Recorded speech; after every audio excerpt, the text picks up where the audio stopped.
বড় সিটিং বাউমিয়ে এটা বাহুয়া সিটিং এটা কাম করি না করি না আর বাসু কত মাথা দেখুন দেখো তো বাবা এই মানি দি বাসু হাতু হাতু সাদা গাই গাতুন মাথা চুলগাই গাও মানে মাথা একটা দুটা করে তুলতে নিয়ে সুগান ভাই মনে সামসা সঙ্গ ধরা ফাক্কা করে দিম বিজ করে দিম তো দিরু আলি হদিন আর আসো গত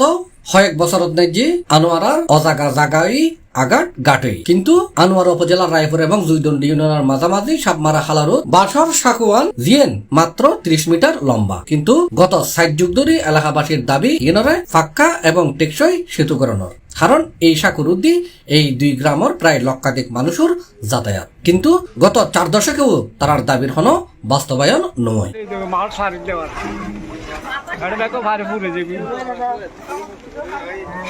গত 60 দশক ধরিয়ে এই এলাকার মানুষজন হলে বিশেষ করে বর্ষাকালে নিজের জীবনের ঝুঁকি লইয়ে এই সাকুয়ান ফারয় ইন্দি গুড়ো ফুয়া লেদা ফুয়া মাই ফুয়া বৃদ্ধ এবং অসুস্থ মানুষজন হল ব্যাকুনুরি যাতায়াত গরম ফেরের ইন দিয়ে জিয়েন খুবই ঝুঁকিপূর্ণ আর গত 15 বছর ধরে একই মানুষ এমপি থাকিলেও তার হাতে বারবার আবেদন জানাই রেও হন সুরাহা ন হয় এই দুই এলাকার মানুষের বিশেষ করে কত তুমুল চারটা মারে সিঙ্গেল সিঙ্গেল দেয় সালাম্বর সাল্লাম্বর রাষ্ট্রলাম্বর যখন সিঙ্গেল দেয় এসব মহাবিপদ হলে আসলে মানুষের যাইবু কেনে আইবু কেনে মানুষের যন্ত্রণা মানুষের হস্ত মানুষের জান খেয়ে বাঁচাইবু মানুষ যাইবু হরে নৌকা সম্মান আছে মেয়েদের একটু ডুবো থাকে পানি পুরো থাকে ওই বার্তাটা মাত্রাসে তাই বর্ষাকাল হলে পারি না পারি আর আসতে ভয় লাগে শহরমুখী হনো আর তো লোড নাই কিন্তু দীর্ঘদিন এই সঙ্গ নদীর ভাঙ্গনে এটা আর অবহেলিত হিসেবে লই গিয়ে আজ পর্যন্ত দেশের নদী এলে এই বাসর সাকু কিন্তু এখনো আর এই আনোয়ারান মাঝে দুয়ো মন্ত্রী হওয়ার ফরক আর কিন্তু কোনো উন্নয়নের ছোঁয়া না হয় একদম করতে বেশি কষ্ট পায় শ্বশুরবার যেহেতু আইন না পারে মানে অজন বেশি কষ্ট দেন আর আমি বহুত সিটন হয়ে বলি বছর আর ভাই এখন বছর চলে ইয়ার আগে পর্যন্ত আইন বাসর হবে মহতাইলি লাভ লাভ লাভ সরকার বড়দা আর তা বাদ করে এখন সামনে সারা উভয় নাই এই বিড়ি সারা সরকার নাই বহুত কই বহুত দরবি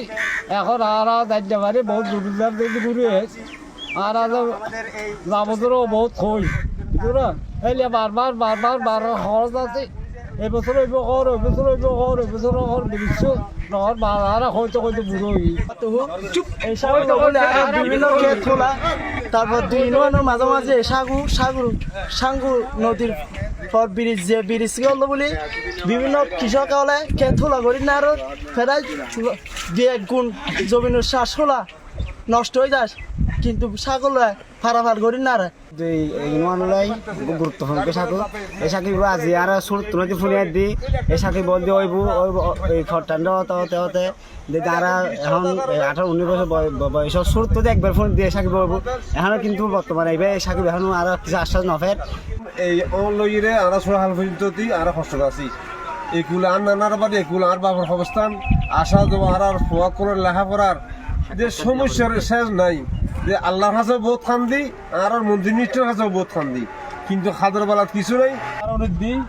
এই ব্রিজ গড়ে দিব আর তার জামা চৌধুরী বাবু গড়ে দিব হই না ঘরে ইয়ার পরে 15 বছর যাবে সাহেবে গেলগই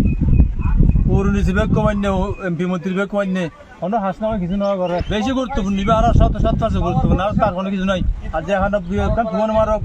গন্ডি জরক উদ্যমাই ডেলিভারি হোক বা অনেক কাম রুগী কিন্তু আর তাইলে কোনো যোগাযোগ নাই। বর্ষাকালে মানুষ মরি যাইলি বা গুরুতর অসুস্থ হন মাইসুরি ইন্দির লই যাতে সমানের যে খুবই ভোগান্তি ফর্ম পড়ে জিয়েন খুবই অমানবিক বলে মনে করেন এডিয়ারর মানুষজন। এই বিষয়ে জানতে চাইলে আনোয়ারা উপজেলা প্রকৌশলী তসলিম জাহান উপর যে ব্রিজের প্রস্তাবটা দেওয়া হয়েছিল এটা আমাদের সাবেক ভূমি মন্ত্রী ওনার ডিও লেটারের মাধ্যমে দেওয়া হয়েছিল। এটা অনূর্ধ্ব 100 মিটার ব্রিজে প্রকল্পে এখনো এটা একনেকে পাশ হয় নাই। আশা করছি যে একনেকে পাশ হলে ব্রিজটা হবে। উপজেলার রায়পুর এবং জুইদন্ডি ইউনিয়নের মানুষের দাবি অন্তত এখন হলেও এই সাকুয়ান যেন ফাক্কা করে দেওয়া হয় যাতে তারা নির্বিঘ্নে ইন্দি চলাচল করিতে পারে এবং অনাকাঙ্ক্ষিত দুর্ঘটনা যাতে তারা বাঁচিতে পারে।